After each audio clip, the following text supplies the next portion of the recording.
आप देख रहे हैं अल्फा डिफेंस हिंदी में आपका स्वागत है। आज के इस वीडियो में हम लोग बात करेंगे इस फोटोग्राफ की जिसको अभी आप अपनी स्क्रीन के ऊपर देख रहे हैं। ये फोटोग्राफ यूक्रेन से आई है और कई लोगों की तरफ से क्लेम किया जा रहा है कि भारत के लिए एक बुरी खबर है। देखिए, पहले समझते हैं कि ये एग्जैक्टली किस चीज की फोटोग्राफ है और इसका इम्पैक्ट क्या होने वाला है।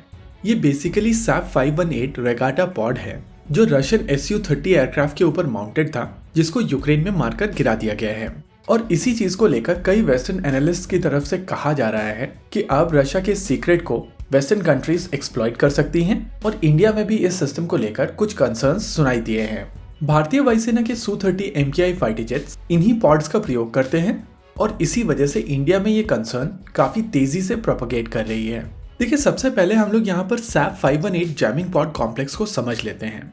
इस कॉम्प्लेक्स के साथ जब Su-30 एयरक्राफ्ट उड़ते हैं तो बेसिकली राइट विंग पर RTU-518 PSM पॉड होता है जो एक्टिव जैमिंग करता है और लेफ्ट विंग पर RTU-518 LSM-1 पॉड होता है जो पैसिव रिसीवर के तौर पर काम करता है।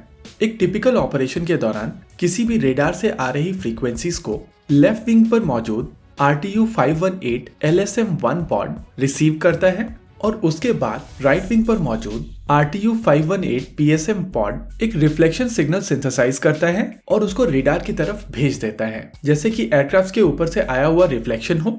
ऑपरेशन के दौरान इस पॉड के अंदर मौजूद सॉफ्टवेयर इस बनाए हुए सिग्नल के साथ में कुछ इस तरीके से खेलते हैं कि एनिमी रेडार को लगता है कि इलाके में बहुत सारे फाइटर जेट्स हैं। ऐसा करने के लिए जैमिंग पॉड इस सिंथेसाइज किए हुए सिग्नल को बहुत ही कम डिलेस के साथ में बार बार एनिमी रेडार की तरफ भेज देते हैं, जिससे रेडार को लगता है कि वहां पर बहुत सारे फाइटर जेट्स हैं और इसी वजह से इलाके में मौजूद surface to air missile system correct fighter jet को टारगेट नहीं कर पाते हैं। वहीं कई बार ये जैमिंग पॉड्स इस सिग्नल को कुछ इस तरीके से वापस भेजते हैं कि एनिमी रेडार को लगता है कि फाइटर जेट वापस जा रहा है।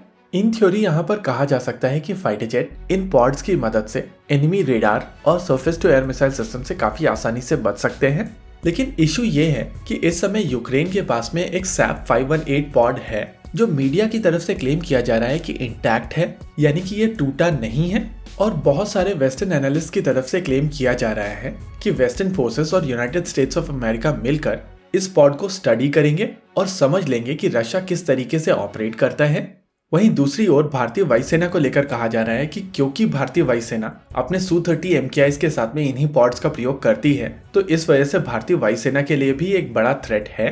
देखिए, सबसे पहले अगर आप इस पॉड को ध्यान से ऑब्जर्व करेंगे तो आपको समझ में आएगा कि ये इंटैक्ट नहीं है, ये टूटा हुआ है। सामने की ओर एरो की मदद से आप देख सकते हैं कि जो रेडार ट्रांसपेरेंट डोम है वो टूटा हुआ है। इसके अलावा इसके पूरी बॉडी के ऊपर डेंट दिखाई देंगे और ये कई जगहों से काफी हैवी तरीके से पिचका हुआ है।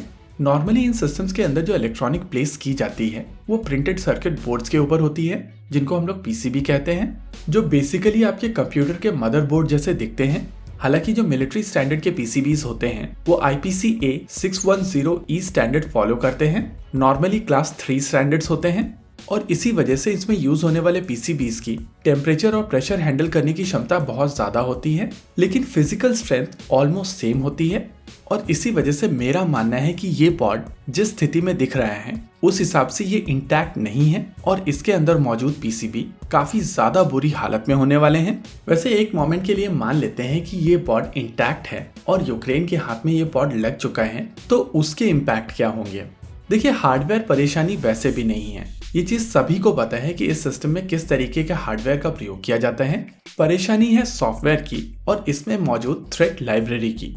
नॉर्मली सभी वायुसेना अलग अलग तरीके के इलेक्ट्रॉनिक इंटेलिजेंस मिशंस को कंडक्ट करती हैं और इन इलेक्ट्रॉनिक इंटेलिजेंस मिशंस के दौरान वो इलेक्ट्रॉनिक सिग्नल्स को जमा करती हैं, जिसका प्रयोग करके एक थ्रेट लाइब्रेरी बनाई जाती है और ये डेटा काफी ज्यादा क्रूशल है। इसके अलावा सॉफ्टवेयर जिस तरीके से सिग्नल को सिंथेसाइज करता है वो इन्फॉर्मेशन भी अगर वेस्ट के हाथ लगती है तो रशिया के लिए यह प्रॉब्लम हो सकती है। लेकिन लार्जर कॉन्टेक्स्ट में ये भी समझना पड़ेगा कि आमतौर पर जब ये थ्रेट लाइब्रेरी और सिंथेसाइजर सॉफ्टवेयर इस पॉड में डाले जाते हैं तो ये चिप के ऊपर बर्न कर दिए जाते हैं और इसी वजह से ये देखना काफी ज्यादा इंटरेस्टिंग होगा कि क्या वेस्ट इस रीड ओनली इन्फॉर्मेशन से एक्चुअल इन्फॉर्मेशन एक्सट्रैक्ट कर पाएगा।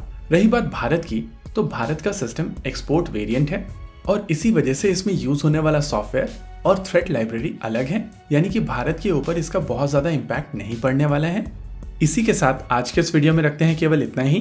वीडियो को अंत तक देखने के लिए धन्यवाद। देखते रहिए अल्फा डिफेंस। जय हिंद।